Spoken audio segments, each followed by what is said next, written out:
I think it was like you had to have all those other building blocks on pharmacokinetics, pharmacodynamics in order to understand the verbiage and kind of what's going on. I think it's one of those things that it's kind of has like, I was going to say that synergistic effect. That's so nerdy, yeah. But yeah, like you have the stacking effect of things and everything that you've learned already. So you need to know about volume and distribution, right? And the compartments and all that already. Go ahead, do a quick little YouTube search if you're shadowing to get kind of a basic idea of it. But I don't think that you're going to understand it in its entirety unless your parents are like CRNAs or something and they're like breaking it down to you.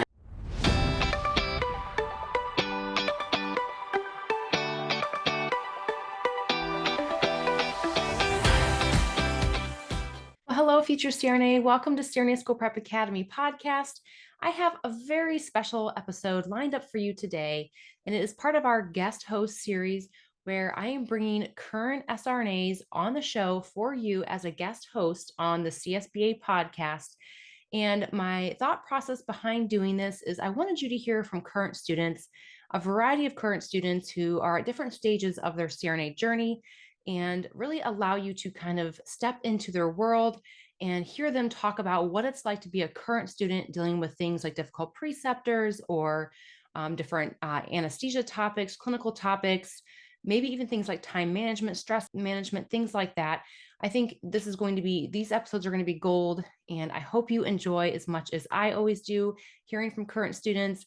I know for a fact that the reason why CRNA School Prep Academy is where it is today, and the reason why I have learned so much is from diving all in, listening to current students along with CRNAs share a wealth of information and really kind of taking all of that information and kind of compiling it into kind of the system that we have created today. And I know that you're doing the same thing by tuning into the show week after week, developing your own method, your own strategy, and your own system for success. So I hope you enjoy these guest episodes. Let's go ahead and get into today's show. What's up, guys? In today's podcast episode, Monica and I are going to be talking about some of the hardest or most difficult concepts that we have learned in CRNA school so far. Before we get into the episode, we do want to thank Jenny and the staff at CRNA School Prep Academy for giving us a platform to share this information with you guys. Let's get into the episode. What's going on, guys? Welcome back to A Couple Nurses. This is Cordero. It's your girl, Monica. In today's episode, we're going to talk about some of the toughest or hardest concepts or topics that we've learned in CRNA school so far. I am 18 months into my program. Monica is coming up on 24 months soon. Eesh. So we've pretty much been through all the didactic stuff. Pretty much. She's almost done with it. No, our school is semi-front loaded. I'm just going to continue to say that. I am still in a cardiac anesthesia class and theoretical class for my DNP project, but yes. I'm in the DNP. Majority of our bulk, I would say majority of the bulk classes have been taken, yes. So yeah, today we'll talk about some of the more tougher didactic concepts to learn when you get into school. And I have a top 3 list here. I'm going to see if Monica thinks these topics are hard as well, or if she thought they were kind of easier, and we'll see where the conversation goes from there. But before we get into the rest of the video, be sure to like, share, subscribe. Be sure to comment, put Nurses Rock in the comment box, give us 5 stars on whatever you're listening to this to. We really appreciate all the support, so let's get on with the episode. All right, so topic number 1, and this is one of the first things we took in my anesthesia principles class and anesthesia pharmacology class, was learning about the volatile anesthetics. I was literally just thinking that I was like, what are we learning? It was like 4 what? weeks. I said washing in and washing out. What do you mean washing? I was like, and it was like, because they say too, like they really have no idea. Yeah. Okay, so I was just like, why am I learning this? Because right, they teach you. It's all theory. Yes. It's like 4 different theories. And so for me, that pisses me off so much because I'm like, I know a lot of us are pretty like factual people. Yeah, give me the type A personality. We're like, we gotta know it. And so like our teacher starts out the lecture by, I just want to start off by saying like this is all theoretical, it's the same XYZ. But then they give you like 150 pages worth of a PowerPoint on volatile anesthetics, and I was like, what? It goes inside your lungs, but then you measure from your lungs, and that tells you how much is in your brain. And I was like, huh? And then when you get into like specialties, like pediatric specialties, the values just change. So, it makes sense, but it's just like, then it's just a more difficult concept to understand. So it's just all over the place. Yeah. And then there's, again, everything's theory based, right? But, you know, then they have all these rules on people that certain gases would be, you know, less effective for. in or more effective in, Or surgeries that it's good for, and surgeries that it's it's not good for, or if you know, if you're obese, like it's gonna stick to more fat, and you're just like, ah. It is insane, guys. It's insane. But whenever you think about anesthesia, like, of course we need to know the gases. Like that's Duh, that's what we do. That's like our thing, you know. And we spent 4 weeks on that.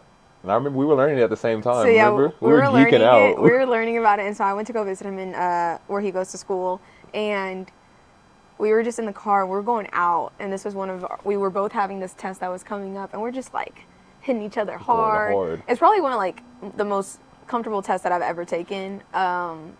Besides the fact that mine was like mixed with opioids and stuff like that, and that's just a whole nother story. But I mean, it was just like, holy crap! You're like, you didn't think that this is what it was gonna be like. And it's so funny because I remember doing my shadowing before I started school, and everyone kept talking about a MAC, and I was like, the hell is a MAC? I was like, who's MAC? You know what I mean? I was like, and then it wasn't until we finished that I was like, oh, that makes so much sense. But then you remind yourself it's all a theory, and you're just like, Yeah. Okay. I remember that too when I was shadowing. They were like, oh yeah, the MAC is, 50% of this. And I was like, what are you talking about? And they explained it, and you still have you're like, okay. And you can't, like, if you're shadowing, if you're one of those people out there shadowing, you cannot understand volatiles and MAC in 2 cases in a day. Like, No. you can't. Like, if you really can't. want to understand it, go home and read about it, and you know. You need to open up a textbook. Open up a textbook, yeah. You could open up YouTube and stuff like that and find somebody to explain it to you. But I think it was like, you had to have all those other building blocks on pharmacokinetics, pharmacodynamics in order to understand the verbiage and kind of what's going on. I think it's one of those things that it's kind of has like, I was going to say that synergistic effect. That's so nerdy, yeah. But yeah, like you have the stacking effect of things and everything that you've learned already. So you need to know about volume and distribution. Right, and exactly. The compartments and all that already. Go ahead, do a quick little YouTube search if you're shadowing to get kind of a basic idea of it. But I don't think that you're going to understand it in its entirety unless your parents are like CRNAs or something and they're like breaking it down to you. So volatiles, that was hard? Pretty hard? Definitely. Okay. Good. How'd you feel about local anesthetics? That was also kind of challenging too. I got it down pretty quickly though. I'm gonna say regional anesthesia. Really? Dude, you learn the brachial plexus and then there's all these other plexuses, and I was like, oh no. I said no way. I was like, I mean, to be honest, that's probably like once I get to my regional rotation, that's gonna be one of the things where I gotta dust off again, because that was definitely challenging. I mean, it's like, yeah, it's a lot of anatomical landmarks and things like that, but I think it's just kind of like, it's between that and then being able to utilize an ultrasound machine, knowing the depth gains, et cetera, what exactly like you're learning about and like what this block could be beneficial for. You know, that's really interesting that you say that, because I think every program has a different way that they may teach that. Right. Because it's very hard to simulate it. It so is. We actually had checkoffs on like lower extremity blocks. Oh, so see, like we had to actually like study like, what are you blocking at each part of the leg to get anesthesia for whatever part of the leg that you're, the procedure's for. Yeah. I think that helped a lot. Yeah. Well, we had all like, our regional class was kind of like an accelerated class in 4 weeks, and it was pretty crazy. I mean, we even learned about ocular blocks. I'm like, oh my god. I'm not. Those words, the ocular blocks are like, weird. I'm not doing that. I'm not doing that. I'm not doing. I remember seeing the picture. I was like, I said, he's putting the needle where? I'm not an ophthalmologist. Let's go ahead and call Doc for this, because I'll tell you how much local anesthetics use, but I'm not poking somebody's eyeball. So I guess we can say regional, because when you think about regional anesthesia, you also have to incorporate local anesthetics with that. Absolutely. So you have to know the differences in like the durations of action, and then even when you start talking about using local anesthetic for like for post-op pain versus anesthesia pain. That's still something, again, for me, I can admit that it's a difficult concept to understand. Like, they're placing this block, and we'll do another video about this, but understanding that aspect of the block, and then, you know, asking yourself, okay, like, am I going to LMA this patient? Am I going to MAC this patient? Or do I need to tube this patient based on this block? So I think it's its own thing, and I wish programs would make that class a little bit longer and a little bit more in depth. Nobody would want that because that would increase the amount of school time. But like me personally, like that's something that I want to make sure that I want to get trained in that, you know, when I graduate. That's something that I do want to be proficient in because it is the new wave on doing a lot of regional anesthesia. Get away from opioids and all right. those things. So, you know, that's something that I want to explore. But yeah, answer the question. It's definitely a hard topic. Okay. Hey, future CRNA, just another daily dose of inspiration along your CRNA journey. Today, I'm sharing one of our community members' success story. Congratulations, Amanda, on your CRNA success. This is Amanda's story. Amanda had 1 year and 3 months of ICU experience, 2 years as a nurse in the PCU first, charge and preceptor, and overall undergrad GPA of a 3.75 with a science GPA of a 3.5. She took a grad level advanced pathophysiology and a biochemistry online before submitting applications. She did not take the GRE and purposely applied to the schools that did not require it. In total, she applied to 5 schools. She interviewed at 2 and got accepted at both those schools. However, she was waitlisted first at 1 and then pulled off the waitlist just 4 days later. She didn't receive an interview offer at 2 of the schools and is still waiting to hear from the 5th school. However, she has already accepted her spot. It is a brand new program and she will be in the inaugural class. So congratulations, Amanda. I'm so excited for you. Other things about Amanda's experience in her journey is that she invested in personal statement critique. She said that was a game changer. And she also had her resume critiqued. And she did 2 mock interviews, both of which were so helpful. She also said she watched all of the recorded mock interviews, utilized a 5-day interview challenge that we have in the Academy, the interview question bank, and so many more resources on CSPA. She's so nervous, but super excited for her new journey. Yay! Thank you so much for sharing your experience. Some big takeaways for me, you guys, is that Amanda, not only did she invest in things like a personal statement review, a resume review, and 101 mock interviews, she also took grad level pathophysiology and she took a biochem course to kind of refresh her sciences. So I really feel like a lot of those things are great boosters for your overall application. And you know, the interview is so critical and so important. So the 2 mock interviews, kudos to you for doing that. I also love how Amanda really deep dived into all the resources we had in the Academy. So excited for your future. Make sure you stay in touch and keep me posted. I'm rooting for you all the way to graduation day. Let's get back into the show. And then another one that I think is kind of weird, and I think some people get this intuitively a lot more than I do, or I did. Sometimes I still struggle with it, is like the changes in vasculature, specifically PVR and ICP cerebral perfusion. And like thinking about all of the factors that can increase PVR, decrease PVR, increase cerebral blood flow, increase ICP, like how do the volatile anesthetics affect? So again, but that's under volatile anesthetics. Or are you just talking about in general? I'm just talking about this vasculature, like the vascular changes. I mean, you're doing really well at it right now because you're studying PVR. You know what I mean? Whoa. So you're just like, oh, No. I can lift 13 things right now. No. Can you not? Yes. Okay. But it's not just because I've been studying it, because honestly, I think what's going to help put that into perspective for you is whenever you get into clinicals, more on the cerebral blood flow and things of that nature, depending on your procedures that you're doing with like carotids and stuff like that. It'll make so much more sense. You just have to see it. You have to see it. You have to be put in a situation. You'll be worried about ICP and CPP whenever you're in your neuro case, and you'll see that being put into perspective as well. I think it's kind of difficult. And I also just think sometimes it depends what kind of specialty you came from, because I came from a little bit of neuro and cardiac, so I did a lot of ventrics. So I do feel comfortable with cerebral blood flow, ICPs and CPPs and things of that nature. But it is a difficult concept, I will. Okay. So but I don't agree. We're not do that one. Okay. So I got another one that may be kind of difficult then. research, DMP. Research. Hey, This is a this is PG a channel. this is a family show.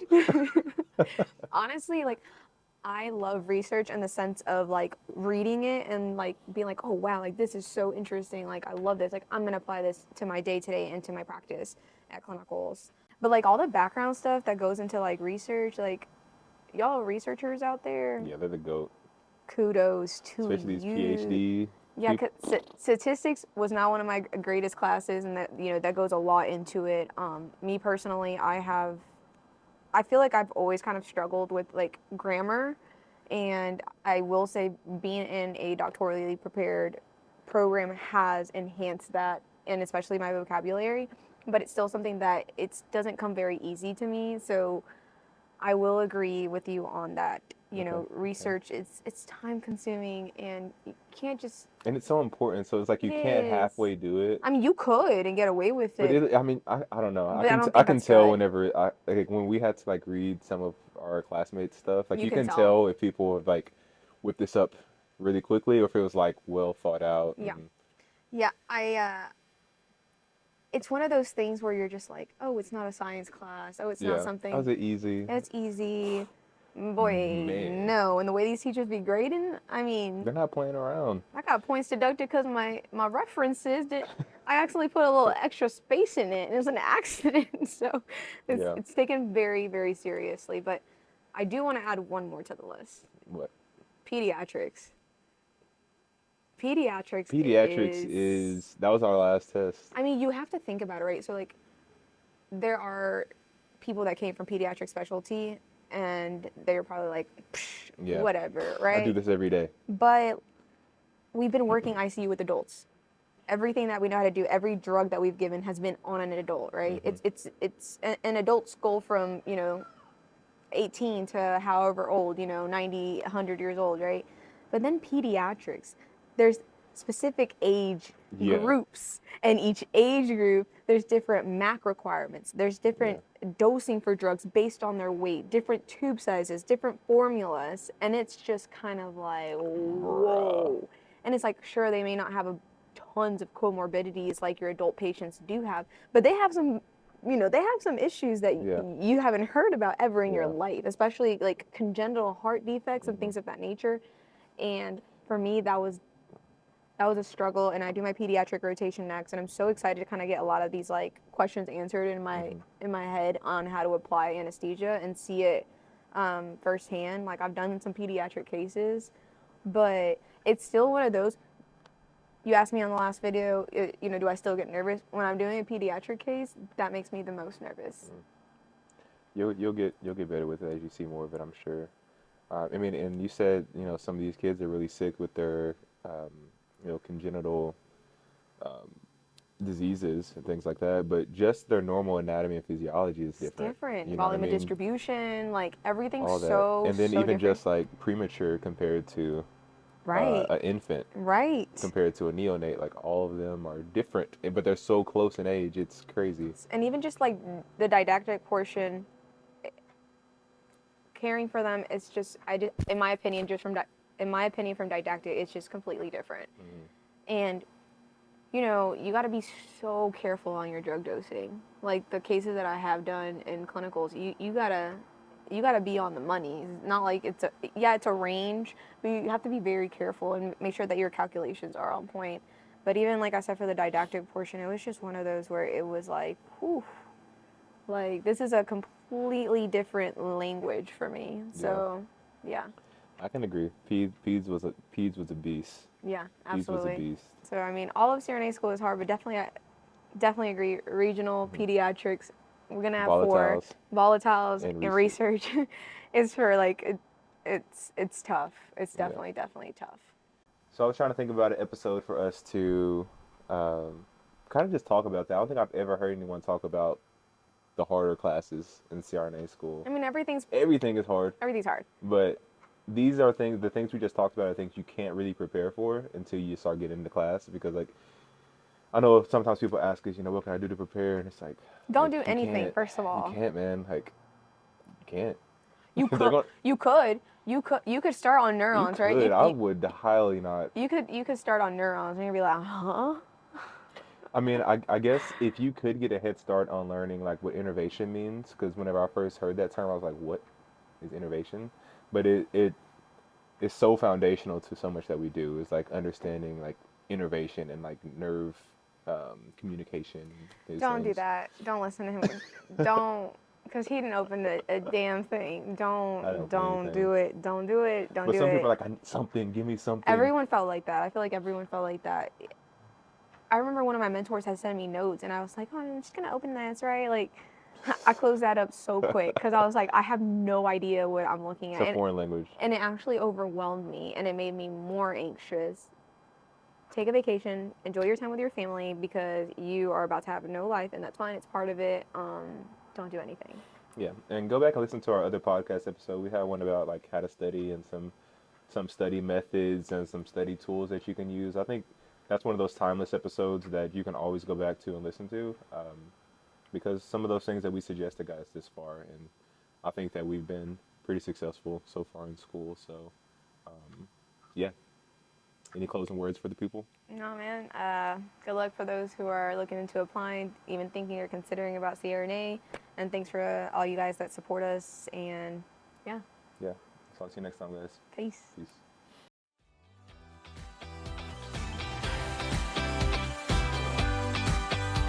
Hey, future CRNA, as always, I appreciate you and your loyalty. Thank you so very much for tuning in this week. I'd love to hear from you, so screenshot this episode and share it to your IG stories with your biggest takeaway. Don't forget to tag me at CRNA School Prep Academy so I can personally thank you. Be sure to head over to CRNASchoolPrepAcademy.com to check out our blog and gather free resources to help you along your CRNA journey. Stay strong, and I'll see you next week.